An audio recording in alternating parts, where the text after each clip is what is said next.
stories with you today. Show But before that, in the live stream I have to show you these very special Russian dolls that I inherited as well. And I'm so lucky to have got this because all the kids played with it. And my Uncle Alan brought this back from Russia. So Leilani just wanted to share that before I get into my stories of my experiences with God. And to be fair, this is also an experience of God, right? And before I get into all of that, I want you to know I'm not a Jehovah's Witness. I'm not trying to convince you of anything. I was born as a Catholic, and that's pretty much it. I mean, I'm not like my experiences. I guess you could say maybe God was ever present in my life when I was a child and when I was Catholic. It was present in my life through the scriptures and through church and through other holy people at church. And then when I got out into the world and I didn't have time to go to church, that's when God presented to me in very interesting and tangible, interesting ways. Okay, in very big ways, in very prophetic ways. So I'm going to break down, I think, like 3 experiences that I had with God that were very powerful. And do you want to sit over there and do your Russian dolls so I can talk? Or you just want to hang out here? Okay. So I'll just start with the one that's first and foremost on my mind. When am I going to do YouTube short? Oh, when I'm done with this. So when I did my 3,000 kilometer trek in India, at the end of that trek, it was like 3 months long. I was in Manali. And I was doing a lot of art at that time, and that's how God chose to present to me. I found myself drawing a very interesting and unusual drawing. Like, usually I'm very in control, I know what I'm drawing. This was more of like a channeled drawing. And I drew a house, and then under it a Corona bottle, and then under that I drew XOXO, and I'm like, what is this? And obviously hindsight is 2020. Looking back, it was a symbolic message that we would all be in our houses. It would be called Corona, and the XOXO is interesting because Mom, I it want shows. paint. You want to paint? The greater. Hold on, let me just finish my sentence. The greater greatness of God. It shows that. But it takes a long time. I'm almost done with this sentence. I'll just finish the story and then I'll pause the live, okay?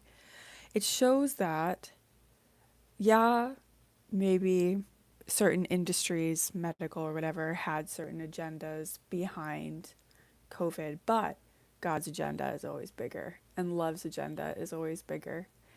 And so that was my first really powerful experience, and just the symbology of it all.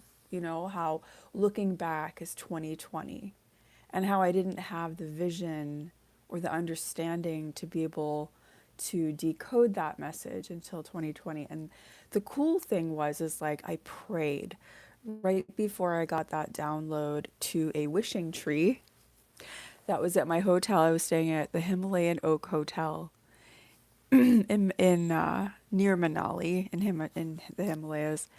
And I was just like, you know what? I'm just going to pray to this tree and ask it to help me with this Indian trip because I don't want to do it anymore. Like, the whole reason that I went on that Himalayan trek was because I was just tired of it. I was tired of the way. Be quiet for a second. Hold on, I'm almost done. I just want to finish the story. Ask the show of. Okay, go ahead, ask. I saw a show, and there was one person who was called True and a cat called Bartleby, and Bartleby talked.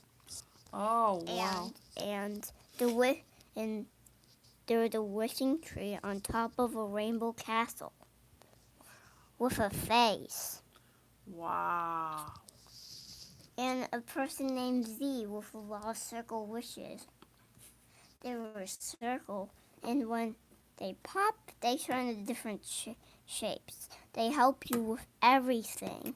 And there's also a submarine one. There's all kinds of wishes in the wishing tree and it's floppy. Wow. What a story. I'm just looking at this microphone and I'm wondering, like, where is the actual microphone? Oh, someone said that's my favorite kind of castle. Wow. What was the name of the person who said that? Long Shot Koopa Doopa said that's what a name. Long Hey, Shot Koopa Doopa said that's my favorite kind of castle. hey, Yeah, you have still have blueberries on your face. there's more. There's more. I'm gonna tell you about that kid show. Yeah? Yeah, there's Okay, tell everybody. well, Sin Kiss says good morning. there's a king inside Mhm. with rainbow balls on his head, and he's white with a red cape on his back. Really? Wow. That's amazing. That's the way he was born. You gotta tell the screen. That's the way he was born. Mm. Should I finish my story? Okay. So yeah, I was just like wanted to go home, wanted to start a family, and I was like, how am I gonna make this happen? I was just feeling stuck. Financially, economically stuck between traveling between the USA and India, the USA and India. Where am I? What am I doing? You know? And then I made that wish. I was like, I just can't do this anymore. You got to give my life more purpose than this. I can't just trip all the time. You know? Because the whole reason I walked is like I literally didn't know what else to do with my life. I wasn't getting lit up by YouTube. I made the weirdest choice to delete my channel. And I just wasn't feeling like I had much real purpose. And I just wanted to start a family. I felt like that would be my purpose. And that wish was clearly granted in a sense, or you could say. And it's just what's interesting too is like, Oh. uh-oh, did you drop the one? What's interesting too is just like Hey, let me tell you how, something else. hold on, let me finish this stream of thought. How I couldn't have been more prepared to be locked down after walking 3,000 miles, you know? So that was my first experience with like the power and the greatness of, if you want to call it, God. All right, what did you want to say? Well, I'm going to tell you something about that wish. See, there's little wishes in the wishing tree's leaves. There's wishes in the wishing tree's leaves? Yeah, and they sleep in there. Really? Yeah. And True had a pack where they go in. Wow. And she says, how they come out of our pack, she says, zip zap zoo, I need you. Cock Chop says, I need a wishing tree right now. What do you think about that? Someone is wishing they had a wishing tree. What do you think about that?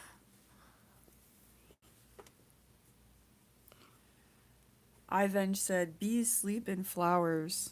They do, don't they, sometimes? Especially those worker bees. So, Let me run. I'm just trying to move my microphone here. So then the second experience that I had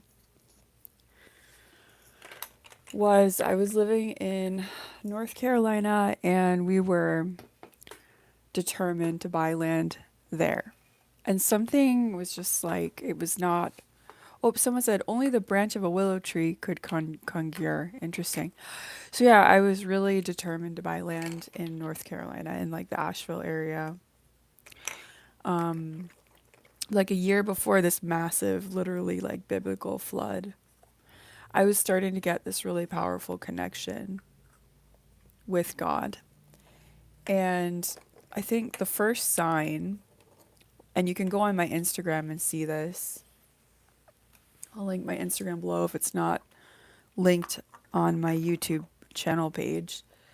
This tiny little clay blue painted fish. showed up in my cabin. So I was renting a cabin at, oh God, what are they called? Spacious Skies Campground. It's like a really tiny cabin. I had it super clean and organized. Like I knew everything that was in there and where it was. And so when this little fish showed up, But did it show up with no water? I don't know. I don't know where it came from. It was a literal manifested, tangible miracle, right? And I was like, oh my God, it's so cute. You know, obviously I'm like, where'd this thing come from? Like, and I put it up on a shelf or something. And then when we were moving, like a week later, something like that, it had just disappeared. But the events that unfolded after that were all even more like just as interesting. There was a creek, and it turned out one of these creeks actually flooded in that Spacious Skies campground.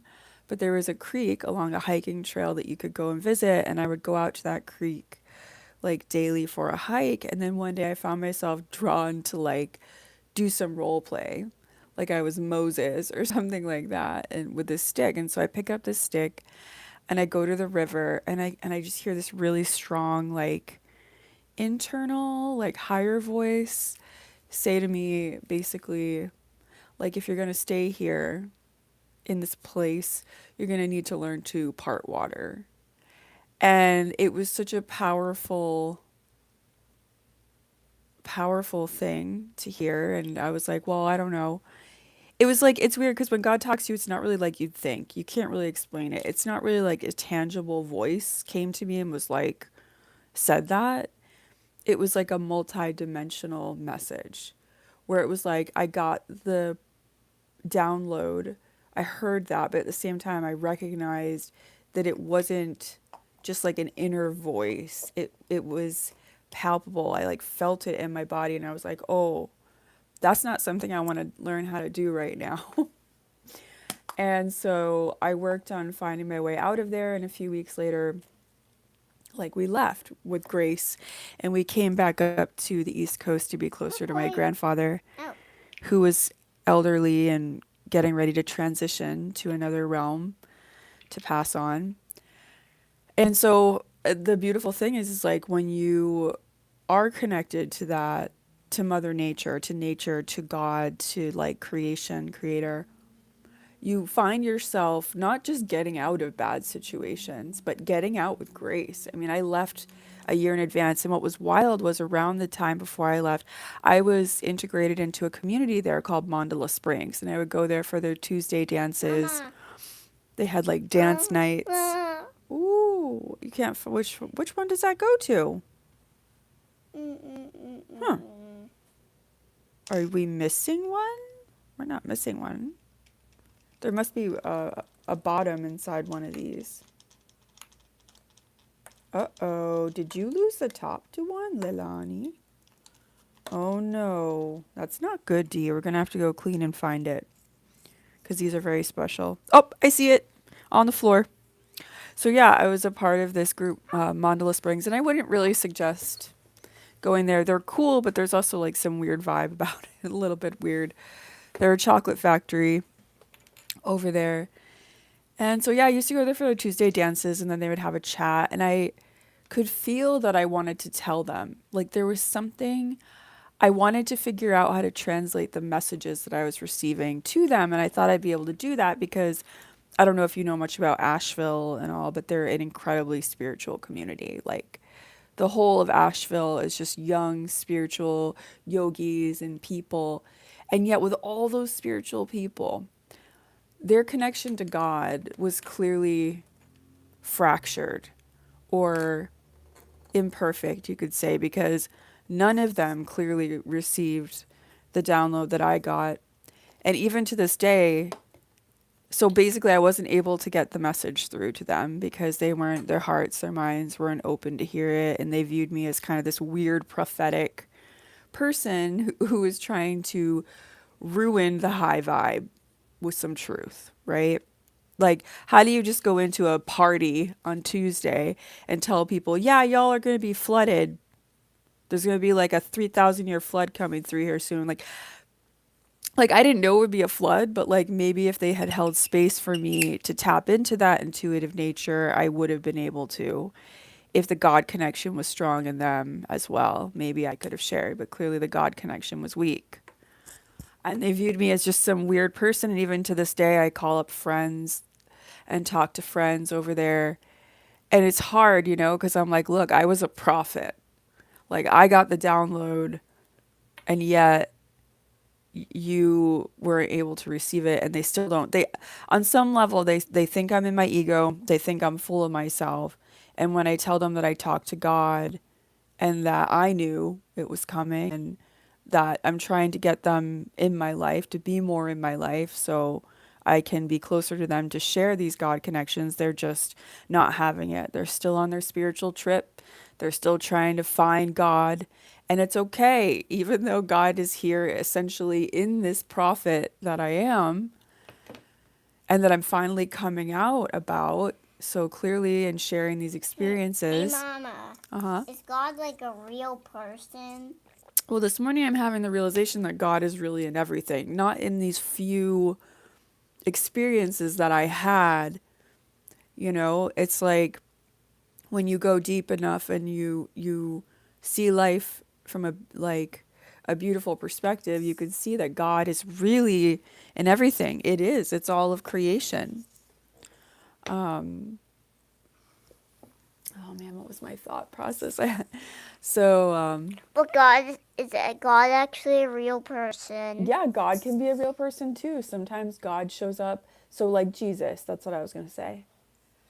When Jesus went back to his hometown, he was not able to perform any miracles. Here, Mama. No one believed in him. Look, Mama. And Hey, I Mama. resonate with that. Look, Mama. These are all Wow. the gods. Those are all the gods. Look at those Russian dolls. No, they're all the gods. All the gods. Yeah. And I resonate with that so much. So much. Is there any small? Is there any small And gods? yeah, there's a teeny tiny one there. Imagine the compassion that Jesus had, and imagine. Hey. I just want to finish my sentence. Can I finish my sentence? is Do you there want to any- say something? Yeah, I will tell you. Okay. Mama, Yeah. are there any real life small gods? Oh yeah. Really teeny Shiva tiny gods? can make himself so tiny and so large. This is Shiva. And I bet God could do that too, because I think God is everything. God is even greater than God. God is even greater than the concept of God. Then what god is the baby? What is there any? It's everything, Leilani. It's literally everything. So This is all God then. imagine the compassion that Jesus had to have. And being a human being, even though he was the Son of God, he was still human. He bled red. Like the how much he had to overcome his ego in that moment. Like, man, these people who are closest to me, Actually, these are. I can't even heal them. Actually, those are queens. Yeah, I can't even help them. And wow, just Actually, these are queens. what an experience for him. said I heard actually- you. That's awesome. They're queens. Yep. And so another interesting experience. So I was going to share the one that I had with Christ. I was driving on the highway and a little precursor, my significant other, was trying to hitch up our travel trailer at the same time he was doing a business call. And I was like, dude, you really should just be doing one thing at once. Like, this is like 6,000 pounds of potential trouble here, and you really need to focus. You shouldn't be doing these two things at once, trying to hitch up the trailer to the car. And so he ended up putting one of the electrical wires kind of twisted. So we ended up going around like a turn or something, maybe the first turn we made, pinched the cord and started a fire on the trailer hitch next to the propane tank. And thankfully this fire wasn't going super long. Someone noticed it and flagged us off the highway. We got off the highway And I just jumped right out of the car. I was like, you know what, propane, fire, I don't know, I don't care. I threw my dog out, grabbed my baby, and just jumped out of the car and just ran like 500 feet or more away from this situation because I just didn't know. I was just like, fire, propane, I don't know. Right now, I don't care. Right. And then I look over and okay, so first I went and I found my dog and I waited for the situation to calm down. And then I look over at what is in the parking lot and there is a church.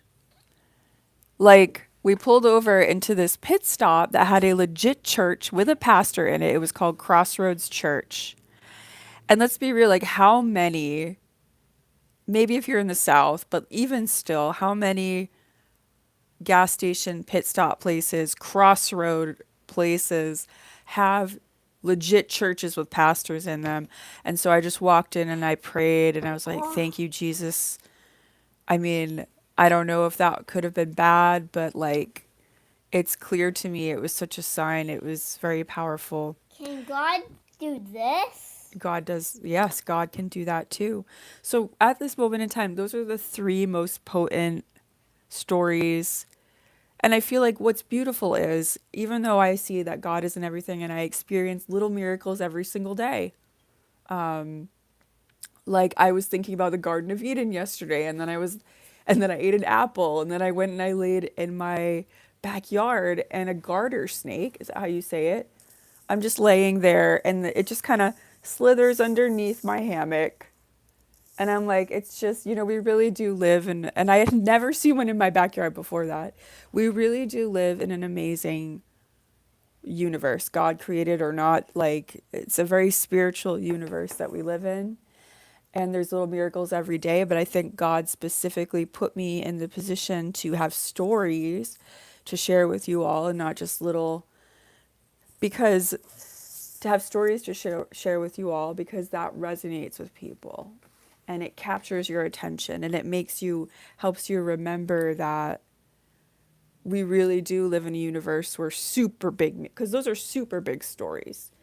Like one of the plots of land that I was going to buy in North Carolina actually got completely flooded. So imagine if I was living there, people, I wouldn't be here today, right? YouTube short. Yeah, we'll do YouTube shorts. So 22 minutes. Hold on, let me just wrap this up. Do you want to say see you later? See you later. So those are three of the stories, and there might be others.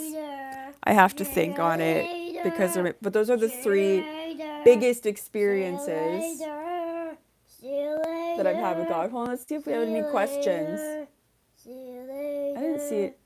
See you later. Sinkiz said, I'm sorry for the inappropriate question. Where did you get See you later. Matryoshka from? Oh, Matryoshka, is that the doll? See you This? later. Hold on, we just got to tell him where we got this doll from. So my Uncle Alan, who passed away recently, God rest his soul, used to travel back and forth, kind of doing the same trip thing that I was, except his was in India, USA. It was Russia, USA. He traveled back and forth from USA to Russia consistently for most of his life, and he got these from there. So thank you all for tuning in this morning, having tea and morning chat with me. See you later. And we will see you later. See you later. She's a quarter Japanese, by the way. You're showing it right now.